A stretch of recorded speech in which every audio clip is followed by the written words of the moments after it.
பனைக்கை மும்மத வேழம் முடித்தவன்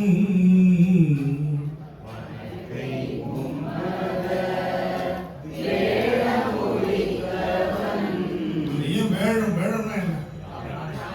அது இப்படி பார்ப்பீங்களா இப்படி பார்ப்பீங்களா?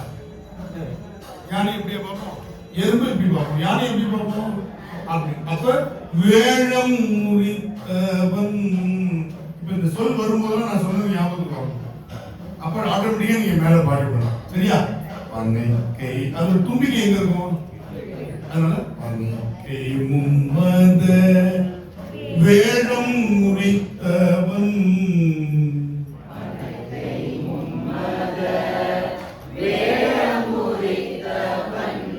நினைப்பவர் மனம் கோயிலா கொண்டவன்.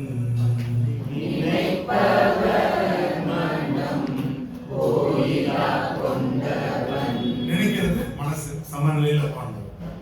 ரைட். அடுத்தது அனைத்தும் வேடமாம் அம்பல கூத்தனை.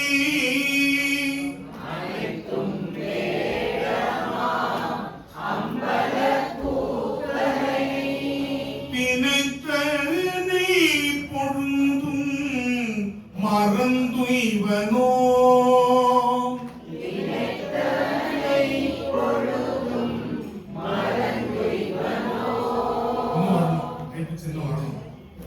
என்ன காரணம் தெரியுமா? இந்த பாட்டு உங்களுக்கு தெரியல, அதனால புரிஞ்சதுக்கு வராம இருக்கீங்க. அதனால இந்த இது ரிங்ஸ் ரிலீஸ் ஆகல. நீங்க தினைத்தனை பொழுது நீங்க பாட்டு இருக்கு. இப்படின்னா பாட்டு போயிடும், பாட்டு வந்துடும், ஆனா பாட்டு போயிடும். அதனால நீங்க எவ்வளவு ஒரு தர்ம சங்கடமான சூழல்ல நீங்க இருக்கீங்க, அதை புரிஞ்சுக்காம நான் நடத்திட்டு இருக்கேன். அது வேற விஷயம்.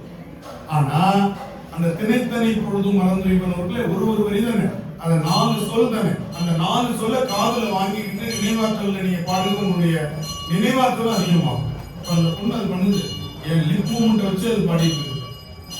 பெரிய ஆச்சரியம், கரெக்டா பாடுது. நான் கவனிச்சுட்டே இருக்கேன், நான் லிப் ரீடிங் படிச்சிருக்கேன் நிஜமா. அதனால அது கரெக்டா பாடுது, தப்பு இல்லாம. 1-2 தப்பா வரும்போது நிறுத்திடுது, அதை கவனிச்சுட்டே இருக்கேன். ரைட். அப்ப இப்ப நீங்க என்ன பண்றீங்க, அந்த 4 சொல்ல கவனிங்க. சரியா? அனைத்தும் வேடமாம் அம்பல கூத்தனை. அனைத்தும் வேடமாம் அம்பல கூத்தனை. எப்படி இருக்கு சவுண்ட்? அங்கே இருந்து கீழே வரும்.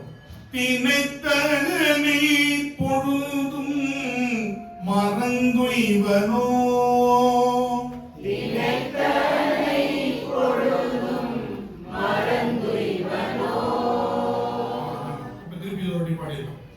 அனைத்தும் வேடமாம் அம்பல கூத்தனை. அனைத்தும் வேடமாம் அம்பல கூத்தனை. தினைத்தனை பொழுதும் மறந்துய்வனோ. தினைத்தனை பொழுதும் மறந்துய்வனோ. சரியா? இப்ப முதல் 2 வரி நான் ஒரு தடவை சொல்லுவேன், அதை நீங்க 2 தடவை தனியா சொல்லுங்க. நீங்க கம்முன்னு கவனிங்க. பண்ணலாமா? 2 வரி பாடுறவனையும் கம்முன்னு கவனிக்கணும். அடுத்த உடனே நீங்க நான் நிறுத்தின உடனே அந்த 2 வரியும் 2 தடவை பாடணும். இதான் பனைக்கை மும்மத வேழம் முடித்தவன் நினைப்பவர் மனம் கோயிலா கொண்டவன். பனைக்கை மும்மத வேழம் முடித்தவன் நினைப்பவர் மனம் கோயிலா கொண்டவன். பனைக்கை மும்மத வேழம் முடித்தவன் நினைப்பவர் மனம் கோயிலா கொண்டவன்.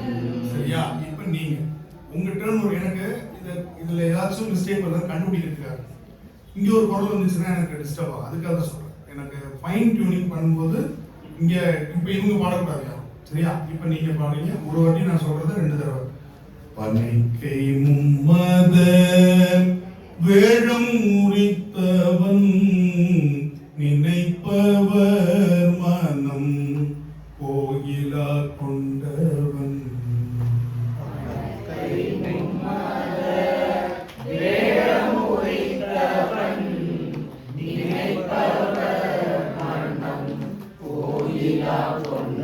ஒரு நிமிஷம். பணக்கைன்னு சொல்றீங்க. பனை நினைப்பவர் கரெக்டா சொல்றீங்க. நினை சொல்றீங்க. அப்ப பனைன்னு சொல்லுங்க. பனை பனை கை மும்மத. சரியா சொல்லுங்க. பனை கை மும்மத வேடம் உரித்தவன் நினைப்பவர் மனம் கோயிலா கொண்டவன். சூப்பர். இப்ப அடுத்த ரெண்டு வரி. அனைத்தும் வேடமாம் அம்பல கூத்தனை தினைத்தனை பொழுதும் மறந்துய்வனோ. அனைத்தும் வேடமா அம்பல கூத்தனை தினைத்தனை பொழுதும் மறந்துய்வனோ. திணைத்தனையில ஒரு சின்ன இது இருக்கு. திணைத்தனை பொழுதும் பொழுதும் அந்த இம் இருக்குல்ல, அதுல ஒரு அழுத்தம் இருக்கு. திணைத்தனை பொழுதும் அப்பதான் மறந்துய்வனோ. இப்போ அனைத்தும் அனைத்தும் அம்பல கூத்தனை தினைத்தனை பொழுதும் மறந்துய்வனோ. வந்துச்சா? இப்ப 4 வரியும் பாட போறீங்க சேர்ந்து. பாடலாமா? முதல் 2 வரி 2 தடவை, அடுத்த 2 வரி 2 தடவை. இதுதான் பாடுற பன்முறை பாடுற முறை. பன்முறையில என்ன பண்ணணும்? ஒரு வரியை 2 தடவை கம்பல்சரியா பாடணும் மினிமம். இதுல வந்து குறுந்தொகையா இருக்கிறதுனால 2 வரியை பாடிட்டு திருப்பி 2 வரிக்கு வரும். அவ்வளவுதான் வித்தியாசம். பாடலாமா?